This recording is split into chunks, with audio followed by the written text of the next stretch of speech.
The standing pancake is an awesome prehab movement to stretch out basically the entire hip area. Big focus here on the adductors and the hamstrings. I would suggest starting off body weight and then adding weight as necessary, and making sure that when you are done that the weight is being able to use as a way to prop yourself up, because coming out of this movement is probably the most challenging part. To set up for this movement, all you want to do is make sure you have something in front of you to stabilize yourself. So I'm just going to use the dumbbell here as an example. You're going to get those legs spread out. I'm not going to go out as far as I can because I'm on carpet with socks, which is a recipe for sliding and a big disaster. So make sure you have enough grip. Get those legs pretty much as far as you can. You don't want to overextend it and overdo it, but get it until you're in a position where you are really stretched and you don't have too much leeway for spreading further. Then if you are using a weight, you're going to grab the weight, but of course start body weight. And all you're going to be doing is basically an RDL where you're shooting your hips back.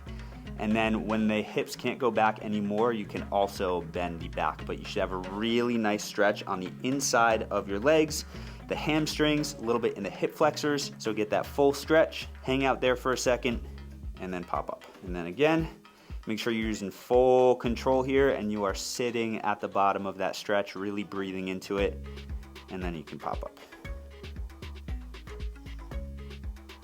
And then make sure when you get out of the movement, this is the most important part, that you don't just jerk the legs, because the legs in a stressed position, if you start to use the muscles in that area, that can cause some issues. So all I like to do is just put the weight down, or I'll typically have a platform in front of me that I can hold on to, and then you just want to slowly shimmy the legs back in to avoid using these muscles as much as possible. And that's your set.